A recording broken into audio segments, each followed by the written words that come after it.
श्री महाकाल सन्मृत्युंजय स्तोत्रम् नीलाद्रिशोभाचित दिव्यमूर्तिः खड्गी त्रिदण्डी शरचापहस्तः शम्भुर्महाकाल शनिः पुरारिर्जयत्यशेषासुरनाशकारी विनियोगः। ओम अस्य श्री महाकाल सन्मृत्युंजय स्तोत्र मंत्रस्य पिप्लादि ऋषिरनुष्टुप् छन्दो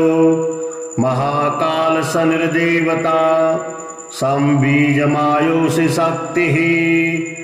काल पुरुषायेति कीलकम् मम कालापमृत्यु निवारणार्थे पाठे विनियोगः। ओम महाकाल सन्मृत्युंजयाय नमः। नीलाद्रिशोभाचित दिव्यमूर्तिः खड्गो त्रिदण्डी शरचापहस्तः शम्भुर्महाकाल शनिः पुरारिर्जयत्यशेषासुरनाशकारी मेरुपृष्ठे समासीनं सामरस्ये स्थितां शिवां प्रणम्य शिरसा गौरी पृच्छति स्म जगद्धितां। पार्वत्युवाच भगवन् देवदेवेश भक्तानुग्रहकारका अल्पमृत्युविनाशाय यत्त्वया पूर्वसूचितां तदेव त्वं महाबाहो लोकानां हितकारकं। तौ मूर्तिर्प्रभेदस्य महाकालस्य साम्प्रतां सनिर्मृत्युंजय स्तोत्रं ब्रूहि मे नेत्रजन्मनः। अकाल मृत्युहरणम् अपमृत्युनिवारणं शनिमन्त्र प्रभेदायैर्तैर्युक्तां यस्तवं शुभं प्रतीनां च धुर्यन्तां नमोन्ताम् अनुनायुतां। श्री शंकर उवाच नित्ये प्रियतमे गौरी सर्वलोकहिते रते गुह्याद्गुह्यतमं दिव्यं सर्वलोकोपकारकं शनिमृत्युंजय स्तोत्रं प्रवक्ष्यामि तवद्धुना। सर्वमङ्गलमाङ्गल्यं सर्वशत्रुविमर्दनं सर्वरोगप्रशमनं सर्वापद्निवारणं शरीरारोग्यकरणं आयुवृद्धिकरं नृणाम्। यदि भक्तासि मे गौरी गोपनीयं प्रयत्नतः गोपितां सर्वतन्त्रेषु तत्शृणुष्व महेश्वरी। ऋषिन्यासं करन्यासं देहन्यासं समाचरेत् महोग्रं मूर्धनि विन्यस्य मुखे वैवस्वतं न्यसेत् गले तु विनियस्येन्मन्दं बाहुवोर्महाग्रहं न्यसेत् हृदि न्यसेन्महाकालं गुह्ये कृशतनुं न्यसेत् जानवो तुण्डुचलं न्यस्य पादयोस्तु शनैश्चराम्। एवं न्यासविधिः कृत्वा पश्चात् कालात्मनः शने न्यासं ध्यानं प्रवक्ष्यामि तनौ सर्वार्पणेन्नरः कल्पादियुगभेदाश्च करन्यासरूपिणः कालात्मनो नशेर्गात्रे मृत्युंजय नमोऽस्तुते। मनमन्त्राणि सर्वाणि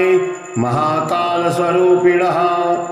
भावयेत् प्रतिप्रत्यङ्गे महाकालाय ते नमः। भावयेत् प्रभाद्यब्दान् शीर्षे कालजिते नमः। नमस्ते नित्यसेव्याय विनश्ये दयने भ्रुवौ शौर्ये च नमस्तेस्तु खण्डयोर्विनशेत्तून्। श्रावणं भावये रक्षोर्नमः कृष्णविभाय च महोग्राय नमो भारदं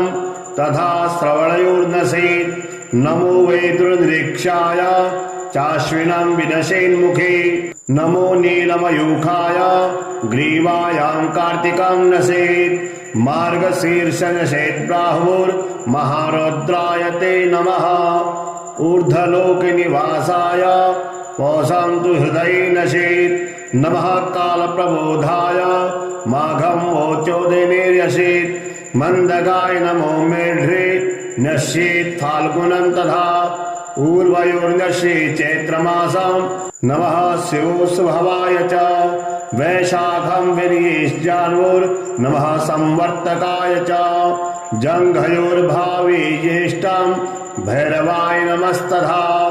आषाढं पाद्योश्चैव शनये च नमस्तथा कृष्णपक्षं च क्रूराय नमः आपदमस्तके नशेदाशीर्षपादान्ते शुक्लपक्षं ग्रहाय च नैषेन्मूलं पादयोश्च ग्रहाय शनये नमः नमः सर्वजितैश्चैव तोयं सर्वाङ्गुलौ नशेत् न्यषेद्गुल्फजयोर्विश्वं नमः शुष्कतराय च विष्णुभं भावे जङ्घु भये शिष्टतमायते जानयोद्वये धनिष्ठां च नशेत् कृष्णरुचे नमः उर्द्वये वारुणान्यशेत् कालभृते नमः पूर्वाभाद्रं नशेत् मेढ्रे जटाजूटधराय च पृष्ठ उत्तरभाद्रं च करालाय नमस्तथा रेवतीं च नशेन्नाभो नमो मन्दचराय च गर्भदेशे नशेद्दस्त्रां नमः श्यामतराय च नमो भोगस्त्रजे नित्यं यमं स्तनयुगे नशेत् नशेषत्कृतिकां हृदये नमस्तैलप्रियाय च रोहिणीं भावे धस्ते नमस्ते खड्गधारिणे मृगं नशेषत्तद्वाम हस्ते त्रिदण्डो नशिताय च दक्षोर्धभावे दौद्रं नमो वै बाणधारिणे पुनर्वसुर्मूर्धिं नमो वै चापधारिणे तिष्यं नशेद्वक्षबाहो नमस्ते हरमण्डवे सार्पं नशेद्वामबाहो चोग्रचापायते नमः मघां विभावेत्कण्ठे नमस्ते भस्मधारणे मुखे नशेद्भगर्यक्ष च नमः क्रूरग्रहाय च भावेद्रक्षनाशायां मरणयमाणस्य योगिने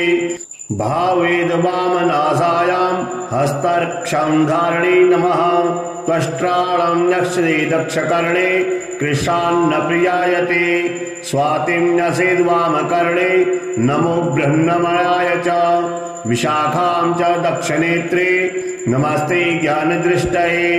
मैत्रं नशेद्वामनेत्रे नमोऽन्धलोचनाय ते साक्रं नशेदशिरसे नमः संवर्तकाय च विषकुम्भं भावे शीर्षे सन्धुकलायते प्रीतियोगं भ्रवो सन्धौ महामन्दं नमोऽस्तुते नेत्रयोः सन्धावायुष्मा योगं भीष्मायते नमः सौभाग्यं भावेन्नाशा सन्धो फलाशनाय च शोभनं भावेत्कर्णे सन्धो प्रणयात्मने नमः नमः कृष्णयति गण्डं अनुसन्धो विभावयेत् नमो निर्मांसदेहाय सुकर्माणशिरोधरे धृतिं न्यसेदक्षबाहो पृष्ठां छायासुताय च तन्मूलसन्धुशूलं च न्यसेदुग्रायते नमः तत्क्रूपरे न्यसेद्गण्डे नित्यानन्दनायते वृद्धिं तन्मणिबन्धे च कालज्ञाय नमो न्यसेत् ध्रुवं तङ्गुलीमूलसन्धौ कृष्णायते नमः व्याघातं भावयेद्वाम बाहुपृष्ठे कृशाय च हर्षणं तन्मूलसन्धौ भूतसन्तापिने नमः तत्क्रूरपरे न्यसेद्वज्रं सानन्दाय नमोऽस्तुते सिद्धिं तन्मणिबन्धे च न्यसेत्कालाग्रये नमः व्यतिपातं कराग्रेषु न्यसेत्कालप्रकृते नमः वरीयांसां दक्षपार्श्वो सन्धुकालात्मने नमः परिघं भावेद्वाम पार्श्वसन्धो नमोऽस्तुते न्यसेद्दक्षोरुसन्धौ च शिवं च कालसाक्षिणे तज्जानो भावे सिद्धिं महादेहाय ते नमः साध्यं नशेच्च तद्गुल्फौ सन्धो घोराय ते नमः नशेतत्तुङ्गली सन्धौ शुभं रौद्राय ते नमः नसेद्वामारुसन्धौ च शुक्लकालविदे नमः ब्रह्मयोगं तज्जानो नशेत्सद्योगिने नमः ऐन्द्रं तद्गुल्मसन्धौ च योगाधीशाय ते नमः नशेततम्बुलिसन्धौ नमो भव्याय वैधृतां चर्मणि भवकर्णं भावे जन्मनो नमः बालवं भावेद्रत्रे संहारक नमोस्तुते कौलवं भावेदस्ते नमस्ते सर्वभक्षणे तैतिलं भावे नमसे आम मांस प्रियायते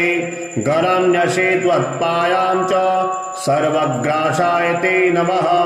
नसेद्वणिजं मञ्जायां सर्वान्तक नमोस्तुते वीर्ये विभावये द्विष्टं नमो मन्युग्र तेजसे रुद्रमित्र पितृवसु वारिणेयाताश पंच च मुहूर्तांश्च दक्षपाद नखेषु भावे नमः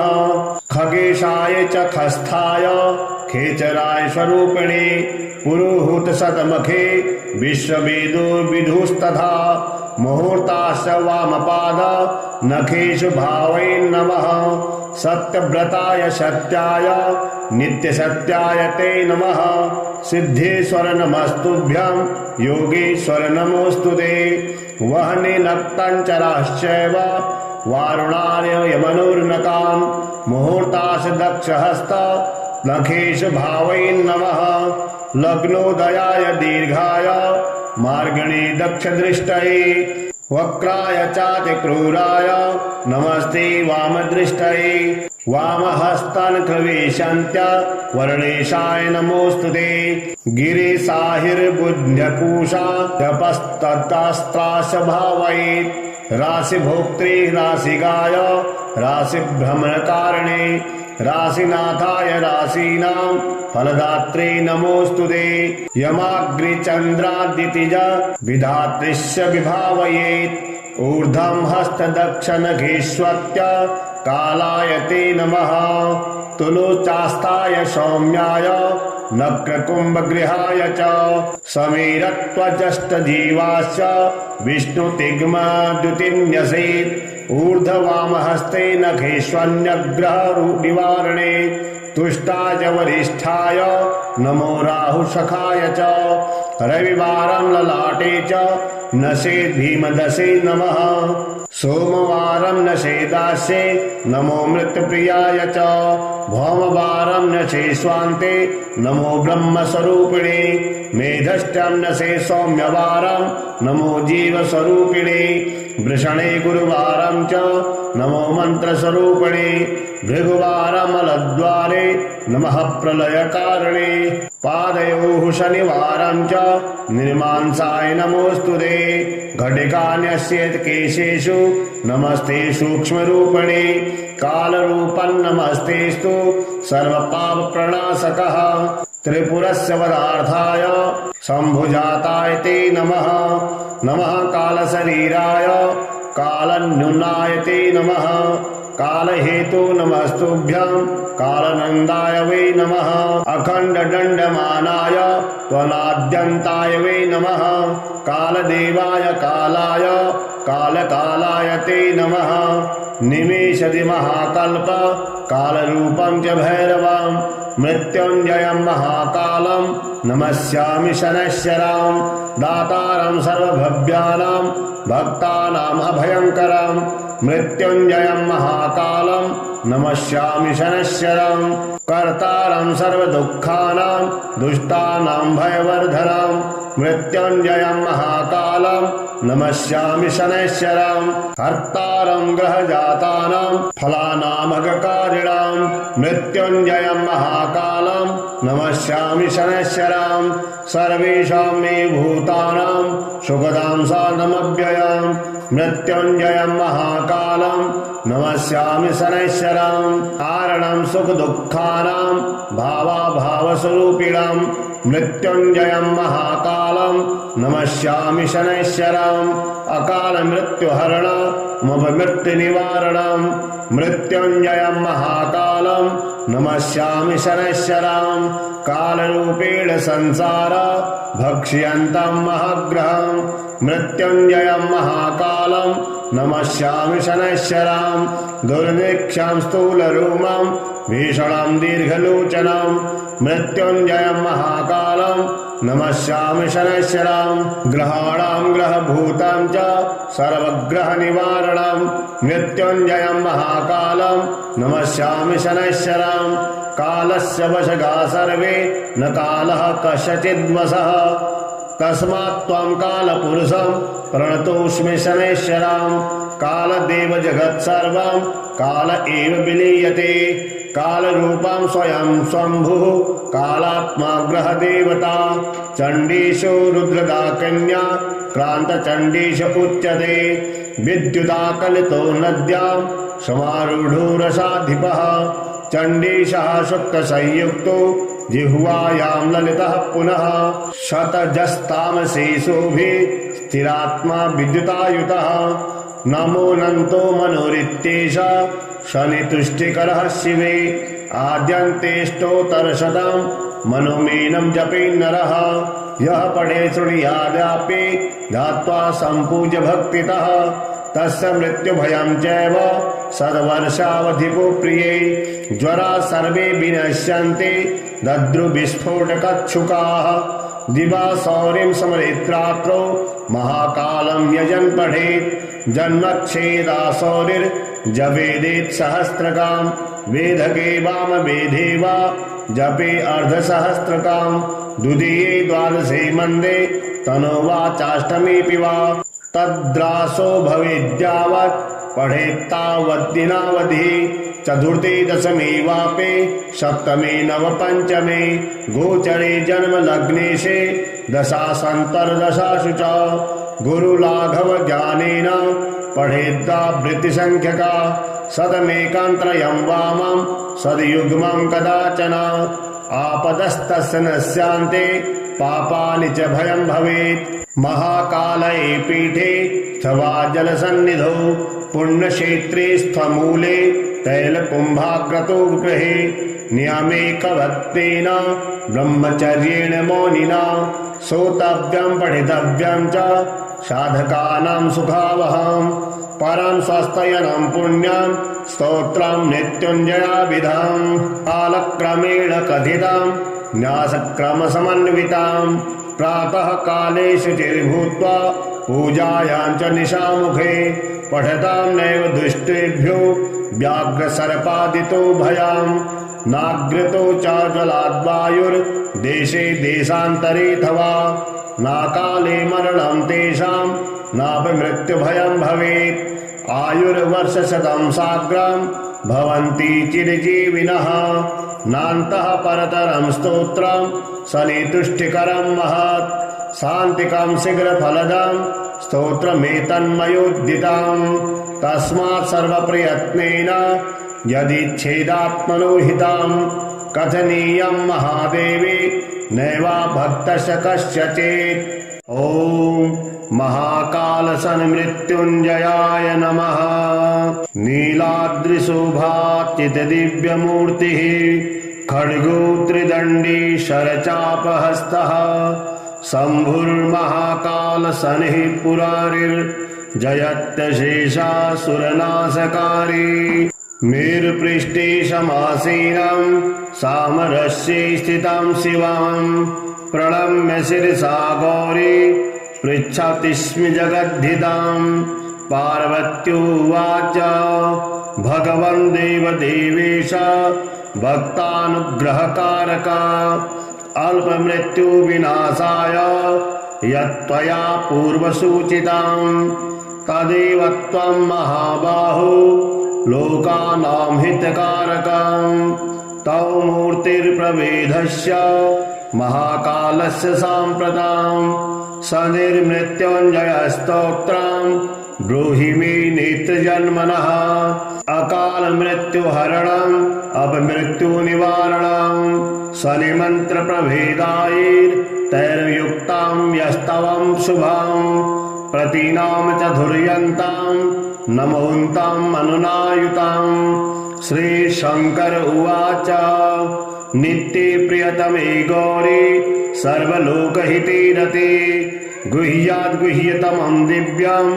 सर्वलोकोपकारकं शनि मृत्युञ्जयस्तोत्रं प्रवक्ष्यामि तवद्धुना सर्वमङ्गलमाङ्गल्यं सर्वशत्रुविमर्दनं सर्वरोगप्रशमनं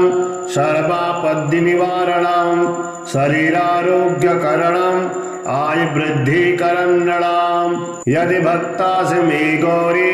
गोपनीयं प्रयत्नतः गोपितां सर्वतन्त्रेषु तत्शृणुष्व महेश्वरी ऋषिन्यासां करन्यासां देहन्यासां समाचरेत् महोग्रं मूर्धनि विन्यस्य मुखे वैवस्वतं न्यसेत् गले तु विनियस्येन्मन्दं बाहुवोर्महाग्रहं न्यसेत् हृदि न्यसेन्महाकालं गुह्ये कृशतनं न्यसेत् जानवो तुण्डुचलं न्यस्य पादयोस्तु शनैश्चराम् एवं न्यासविधिः कृत्वा पश्चात् कालात्मनः शने न्यासं ध्यानं प्रवक्ष्यामि तनौ सर्वार्पणेन्नरः कल्पादियुगभेदाश्च करन्यासरूपिणः कालात्मनो नशेर्गात्रे मृत्युञ्जय नमोऽस्तु ते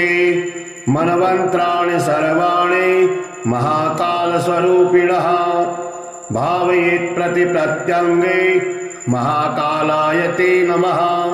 भावयेत् प्रभाद्यब्दान् शीर्षे कालजिते नमः नमस्ते नित्यसेव्याय विनश्ये दयने भ्रुवौ शौर्ये च नमस्तेस्तु खण्डयोर्विनशेत्तून् श्रावणं भावये रक्षोर्नमः कृष्णनिभाय च महोग्राय नमो भारदं तथा श्रवणयोर्नशेत् नमो वैदुर्निरीक्षाय चाश्विनं विनशेन्मुखे नमो नीलमयूखाय ग्रीवायां कार्तिकं नशेत् मार्गशीर्षनशेत् बाहुर्महारौद्राय ते नमः ऊर्ध्वलोकनिवासाय पौषं तु हृदये नशेत् नमः कालप्रबोधाय माघं वोचोदयनेर्यसेत् मन्दगाय नमो मेढ्रे नश्येत् फाल्गुनं तथा ऊर्वयोर्नश्येत् चैत्रमासं नमः शिवोऽस्भवाय च वैशाखं विनियेश्चान्वोर्नमः संवर्तकाय च जङ्घयोर्भावे ज्येष्ठं भैरवाय नमस्तथा आषाढां पाद्योश्चैव शनये च नमस्तथा कृष्णपक्षं च क्रूराय नमः आपदमस्तके नशेदाशीर्षपादान्ते शुक्लपक्षं ग्रहाय च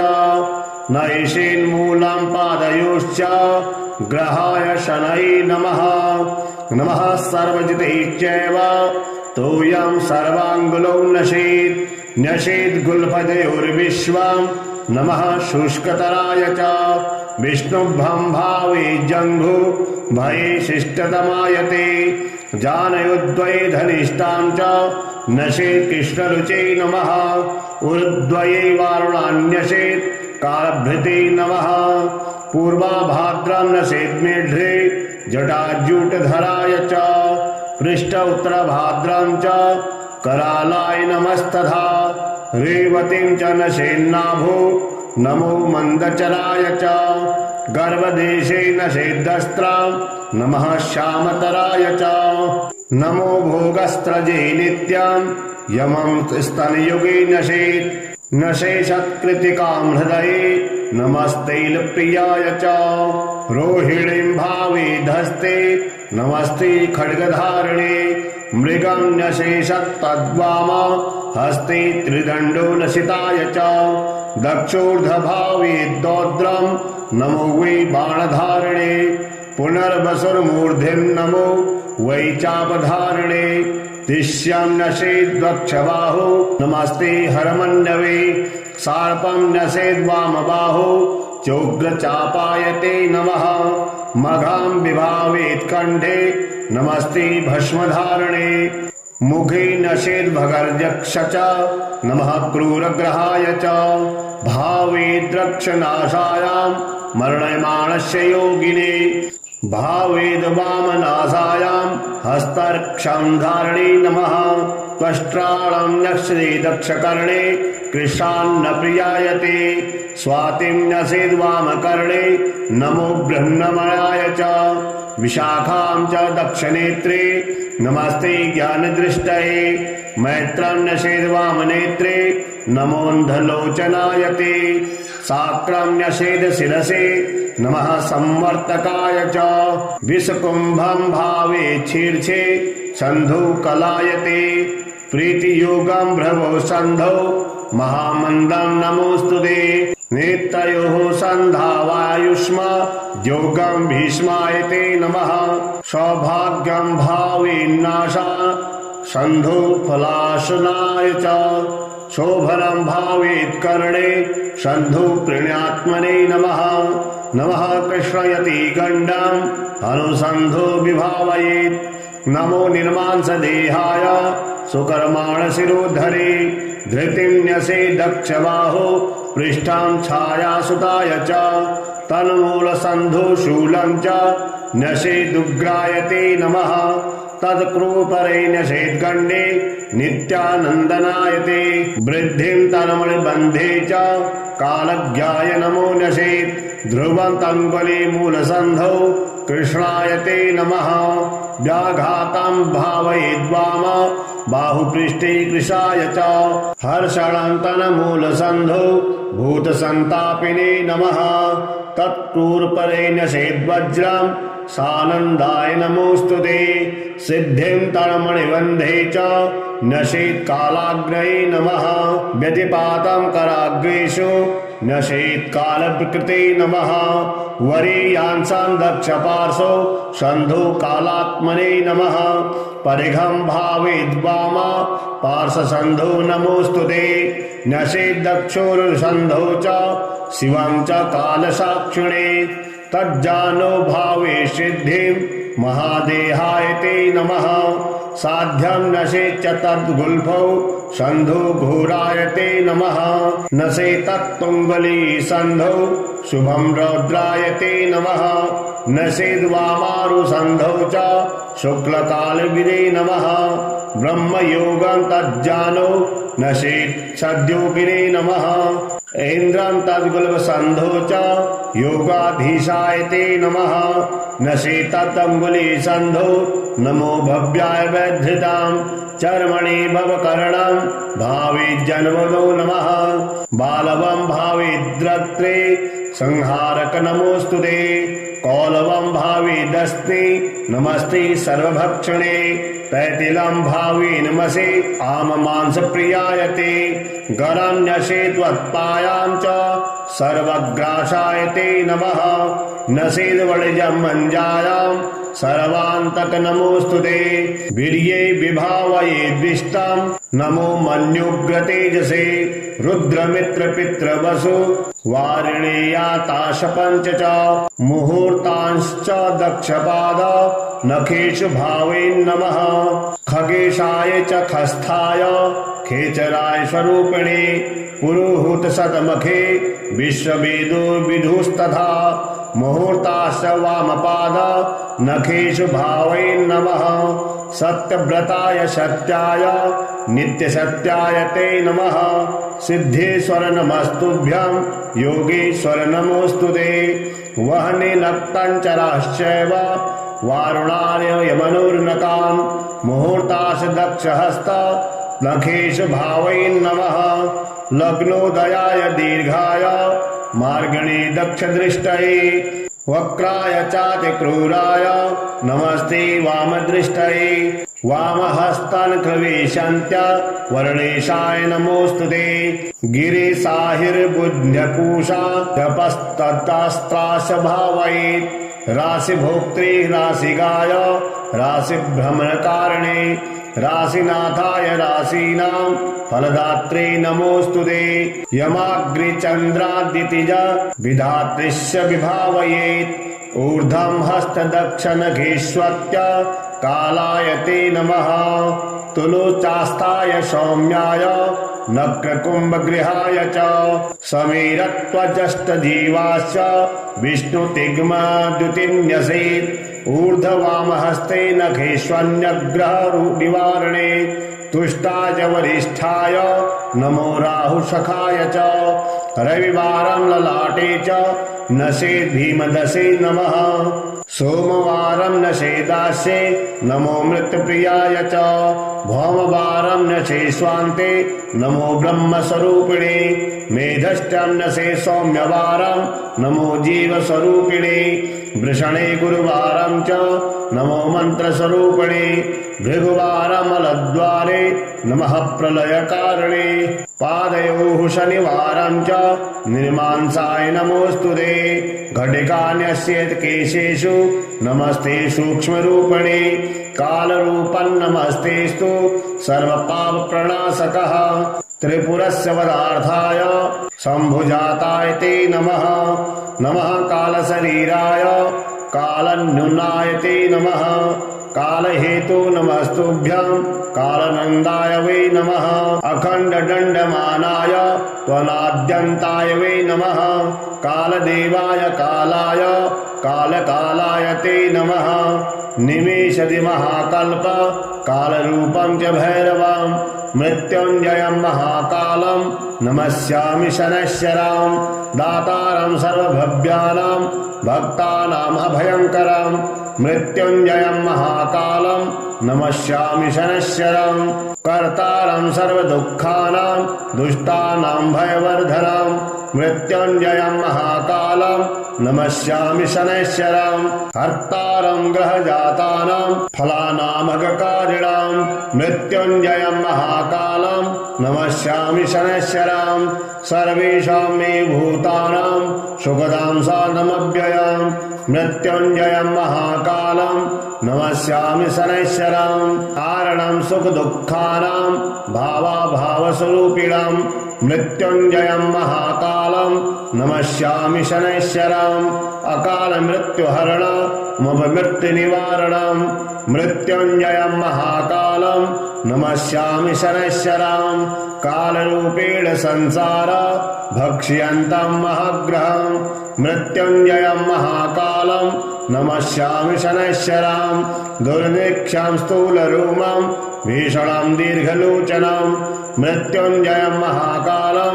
नमस्यामि शनैश्चरं ग्रहाणां ग्रहभूतं च सर्वग्रहनिवारणं मृत्युञ्जयं महाकालं नमस्यामि शनैश्चरं कालस्य वशगा सर्वे न कालः कस्यचिद्वशः तस्मात् त्वं कालपुरुषं प्रणतोऽस्मि शनैश्चरं कालदेव जगत्सर्वं काल एव विलीयते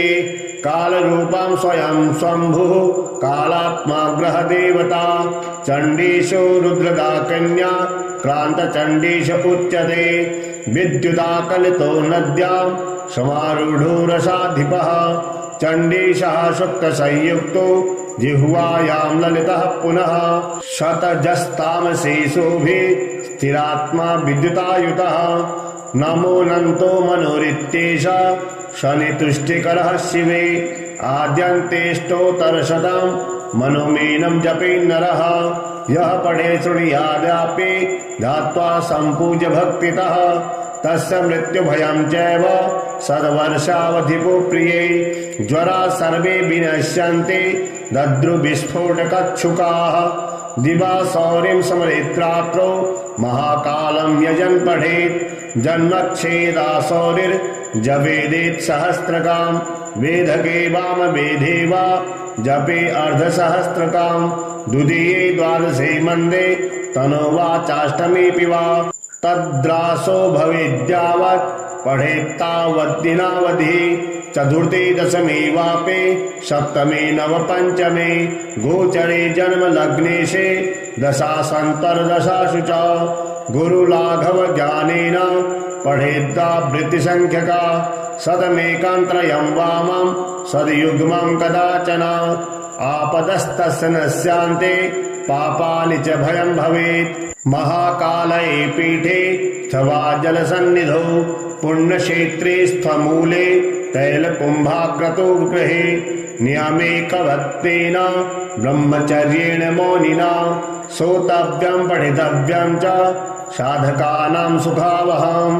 परं स्वस्तयनं पुण्यं स्तोत्रं मृत्युञ्जयाभिधं कालक्रमेण कथितं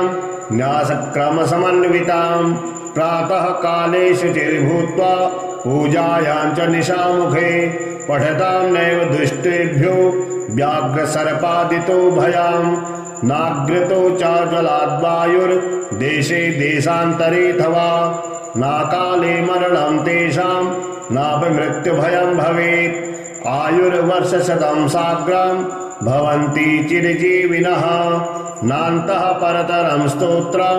सनितुष्टिकरं महत् शान्तिकं शीघ्रफलदं स्तोत्रमेतन्मयोद्दितं तस्मात् सर्वप्रयत्नेन यदिच्छेदात्मनो हितं कथनीयं महादेवी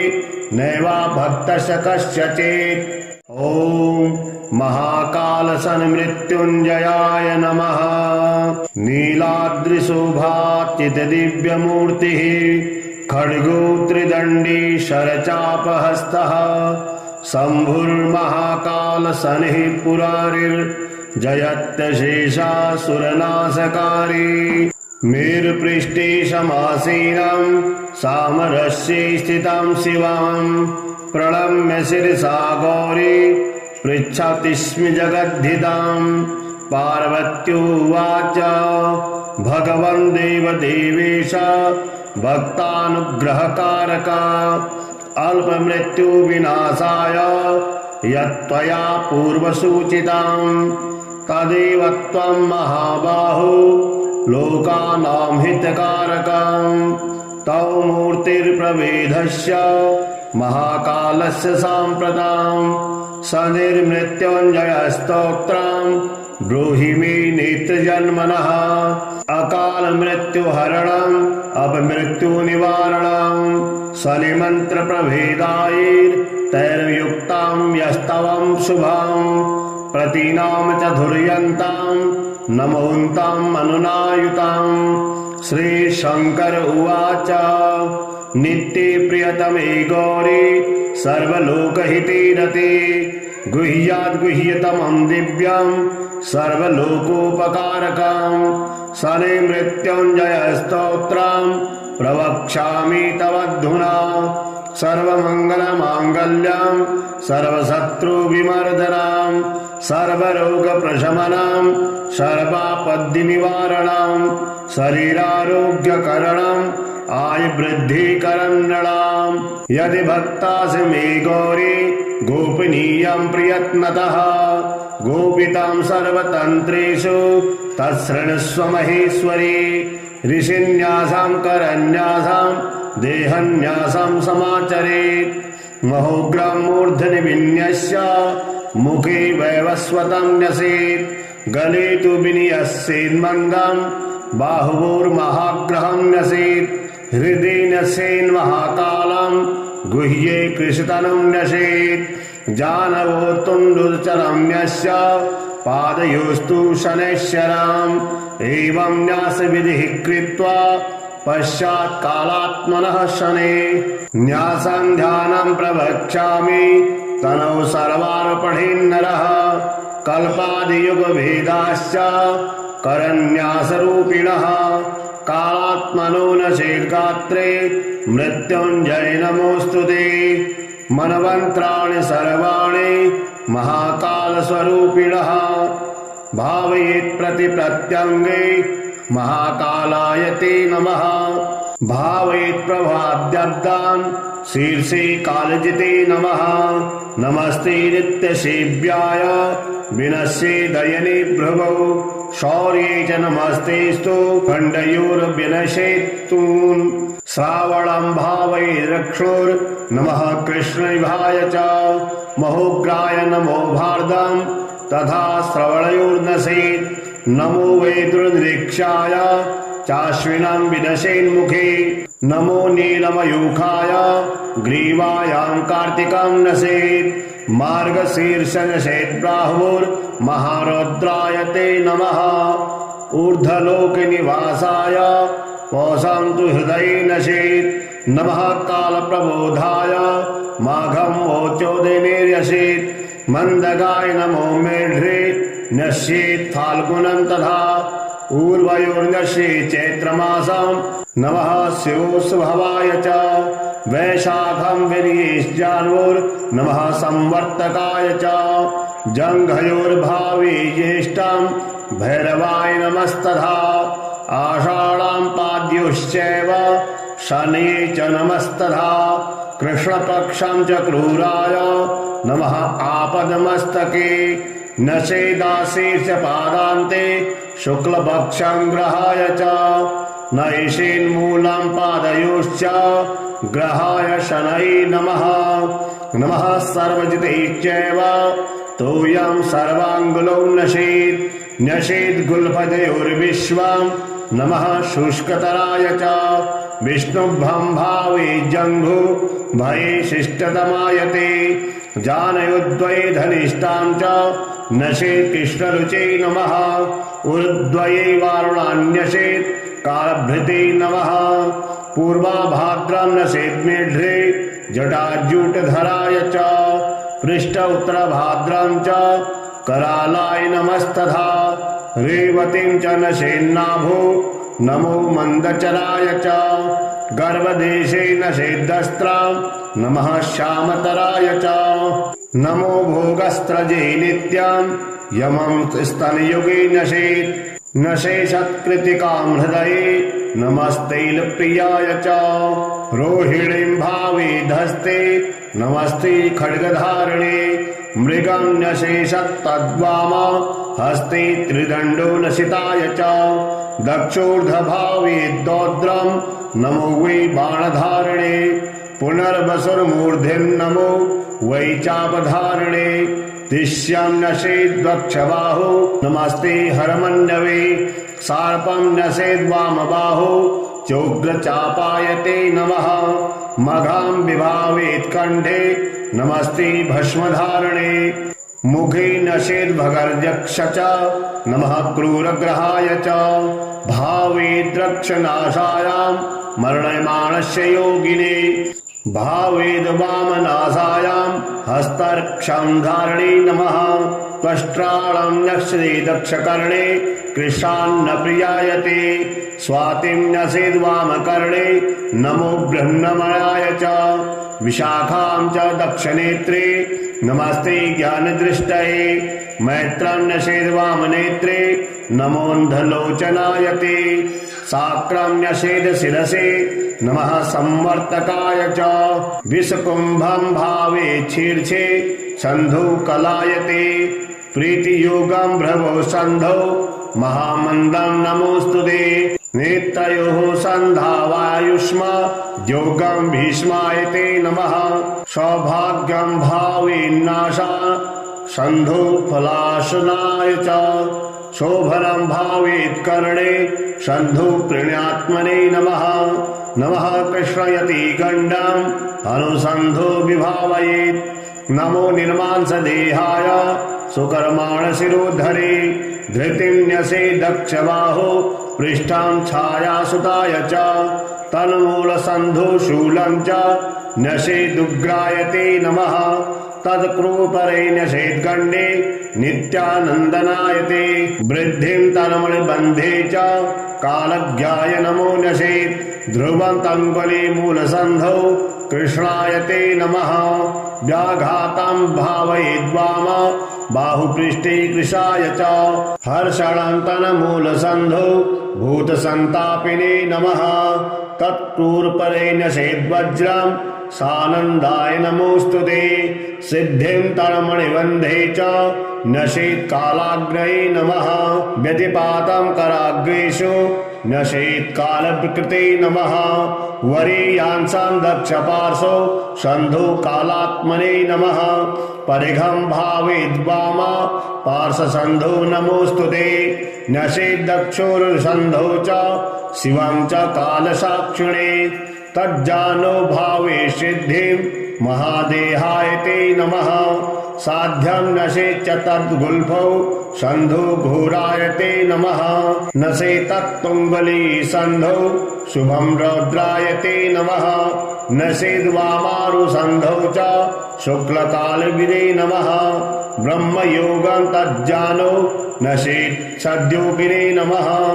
ऐन्द्रं तद्गुल्फसन्धौ च योगाधीशाय ते नमः नशेत् तदङ्गुलीसन्धौ नमो भव्याय वैधृतां चर्मणि भवकर्णं भावे जन्मनो नमः बालवं भावेद्रक्त्रे संहारक नमोस्तुते कौलवं भावेदस्ते नमस्ते सर्वभक्षणे तैतिलं भावे नमसे आम मांस प्रियाय ते गरं नशे त्वत्पायां च सर्वग्रासाय ते नमः नशेद्वणिजं मञ्जायां सर्वान्तक नमोस्तुते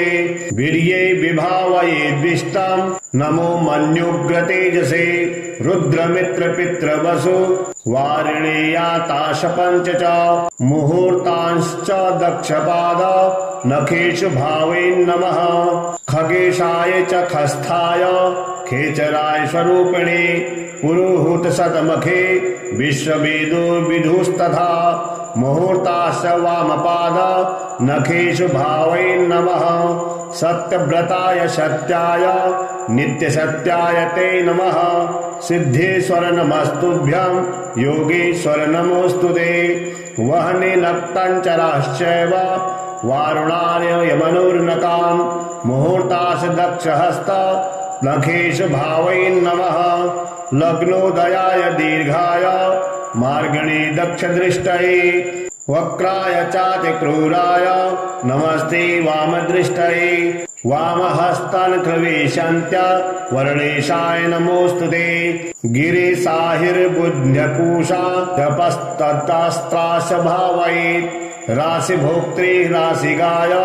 राशिभ्रमणकारणे राशिनाथाय राशीनां फलदात्रे नमोस्तुते यमाग्रिचन्द्रादितिज विधातृश्च विभावयेत् ऊर्ध्वं हस्तदक्षनखेष्वत्य कालाय ते नमः तुलोचास्ताय सौम्याय नक्रकुम्भगृहाय च समीरत्वजष्टजीवाश्च विष्णुतिग्मद्युतिन्यसेत् ऊर्ध्ववामहस्ते नखेष्वन्यग्रह निवारणे तुष्टाय वरिष्ठाय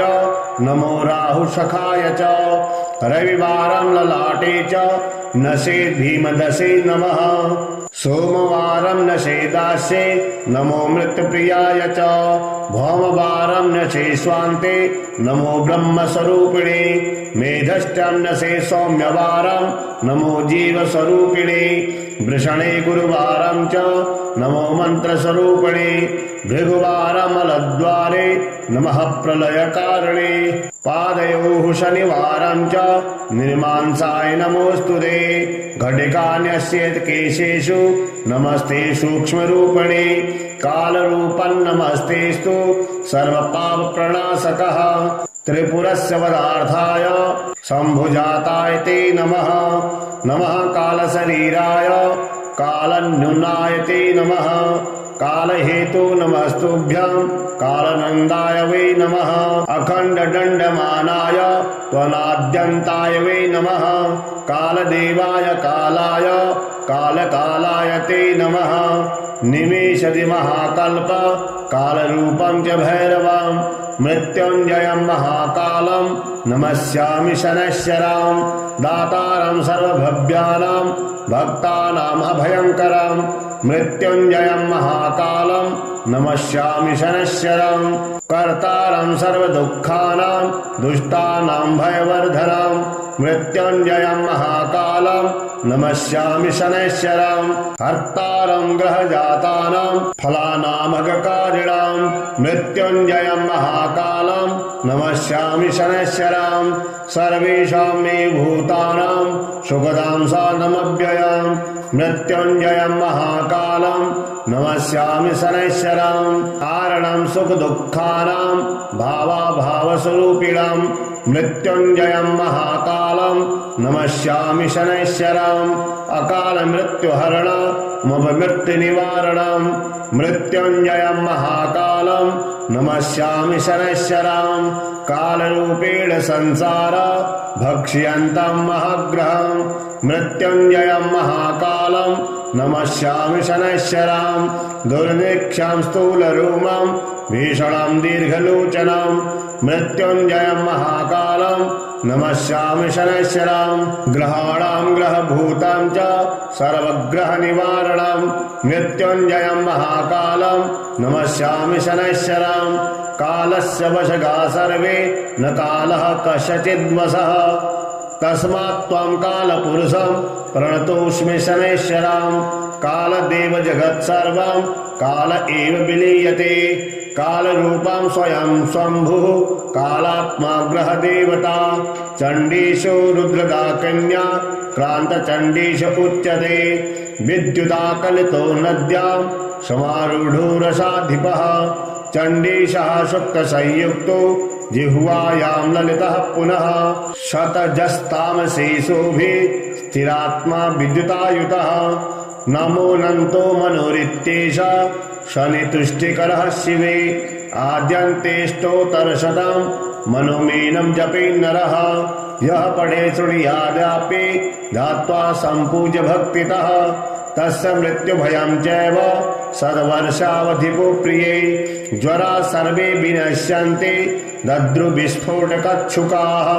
दिवा सौरिं स्मरेत्रात्रो महाकालं यजन् पठेत् जन्मच्छेदासौरिर्जपेदेत् सहस्रकां वेदके वामवेदे वा जपे अर्धसहस्रकां द्वितीये द्वादशे मन्दे तनो वा चाष्टमीपि वा तद्रासो भवेद्यावत् पठेत्तावद्दिनावधि चतुर्थे दशमे वापे सप्तमे नवपञ्चमे गोचरे जन्म लग्नेशे दशासन्तर्दशासु च गुरुलाघव ज्ञानेन पठेद्दावृत्तिसंख्यका शतमेकान्त्रयं वामं सद्युग्मं कदाचन आपदस्तस्य न स्यान्ते पापानि च भयं भवेत् महाकालये पीठे स्थवा जलसन्निधौ पुण्यक्षेत्रे स्थमूले तैलकुम्भाग्रतो गृहे नियमेकभक्तेन ब्रह्मचर्येण मौनिना श्रोतव्यं पठितव्यं च साधकानां सुखावहम् परं स्वस्तयनं पुण्यं स्तोत्रं मृत्युञ्जयाभिधम् कालक्रमेण कथितं न्यासक्रमसमन्वितं प्रातः काले शुचिर्भूत्वा पूजायां च निशामुखे पठतां नैव दुष्टेभ्यो व्याघ्रसर्पादितो भयं नाग्रतो च जलाद्वायुर्देशे देशान्तरेऽथवा नाकाले मरणं तेषां नापमृत्युभयं भवेत् आयुर्वर्षशतं साग्रं भवन्ति चिरजीविनः नान्तः परतरं स्तोत्रं शनितुष्टिकरं महत् शान्तिकं शीघ्रफलदं